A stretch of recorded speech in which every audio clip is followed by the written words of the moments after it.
Então, que democracia interessa para nós, os de baixo, para nós, os negros?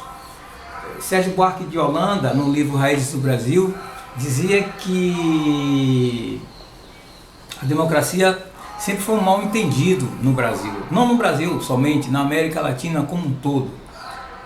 Eu, por obrigação profissional, na minha atuação didática como professor na Faculdade de Jornalismo,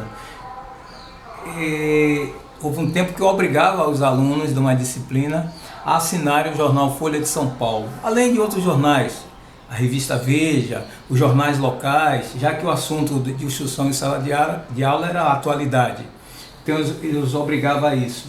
E também, como referencial bibliográfico, eu mando sempre eles lerem uma pesquisa, que também é uma sondagem, na verdade, eles chamam de encuesta, da instituição da Corporação Latino Barômetro.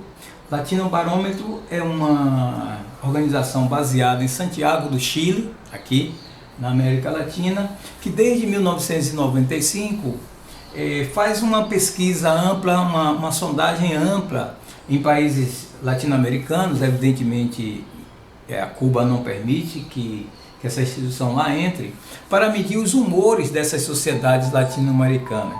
Os humores referentes à expectativa econômica, expectativa política, né? E uma das perguntas que está sempre lá, desde 1995, é exatamente essa. Dessas questões, dessas frases que eu vou dizer, qual que você acha melhor?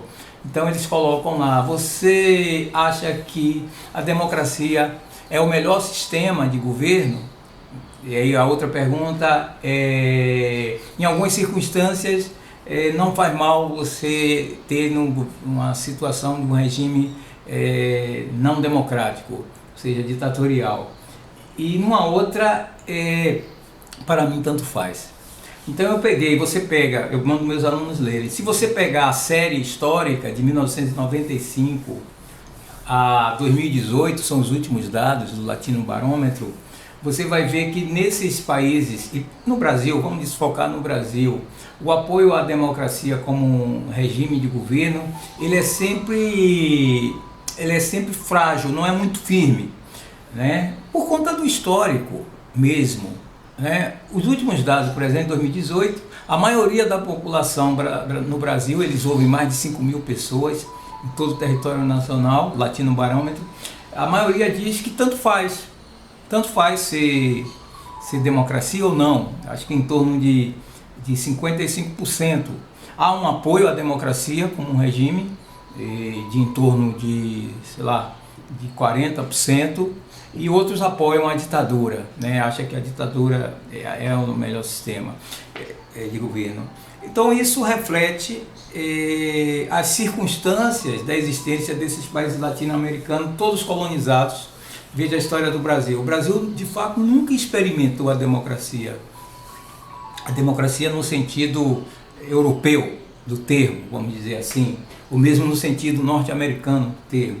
A história do Brasil é uma história marcada pela colonização portuguesa, que durou mais de 300 anos, e pelo escravismo, que durou 400 anos, em torno de 400 anos, até haver o fim da escravidão e o golpe da República, né? Então sempre foi uma sociedade em que, por exemplo, a maioria da população aqui existente sempre foi objeto, digamos, dos massacres, objeto da violência de quem quer que esteja no poder.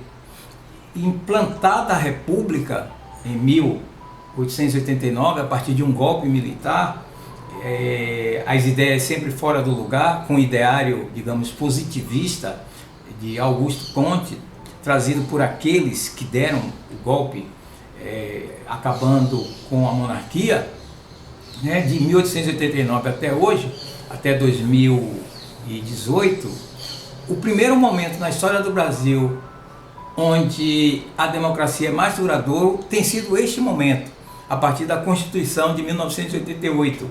Nós estamos com 32 anos sem interrupção democrática.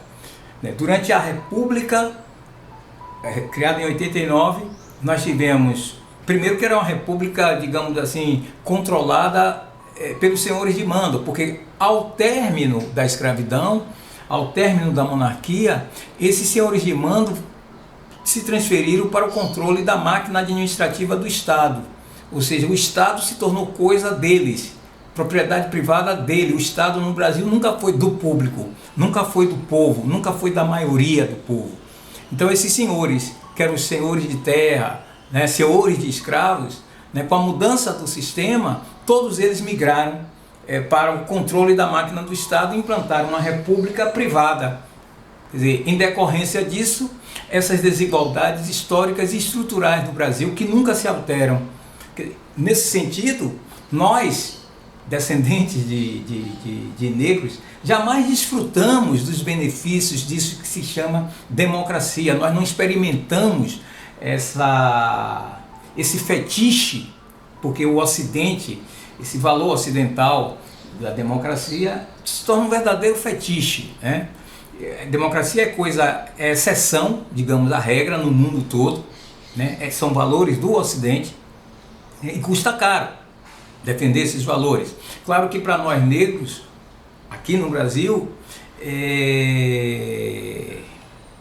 é útil que nós defendamos a democracia, porque é num ambiente democrático que você pode expor suas ideias, você pode discutir, etc.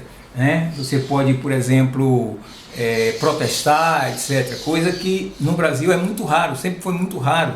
Quer dizer, o povo sempre foi visto como um inimigo, digamos, do Estado. O Estado sempre vê o povo desse jeito, independente de quem esteja no poder. Você tem, por exemplo, durante o período republicano, uma ditadura, que é a ditadura do Estado Novo. A Primeira República, de 1889 até 1930, era uma república de poucos, dos ex-senhores, até a ascensão de uma classe, a formação de uma protoclasse burguesa no Brasil, né? Organização sindical no início dos anos 10, 20, 1910, 1920. Então essas novas forças, o tenentismo, né? Alguns oficiais, alguns membros do Exército Brasileiro insatisfeitos também com aquele quadro, pressionam e colocam um homem chamado Getúlio Vargas no poder. Esse homem dá um golpe, né? E permanece no poder de 1930 até 1945, sendo que 8 desses anos, de 1937 a 1945, ele governou sob uma ditadura, a ditadura chamada do Estado Novo, emulando a mesma coisa que acontecia em Portugal, a ditadura de Estado Novo lá de Salazar. Então você teve um interregno da ditadura de 1946 a 1964, quando veio o golpe militar esse que foi apoiado por grandes instituições, inclusive os grandes jornais. A Folha, por exemplo, reconhece isso no seu editorial, que apoiou o golpe de 64.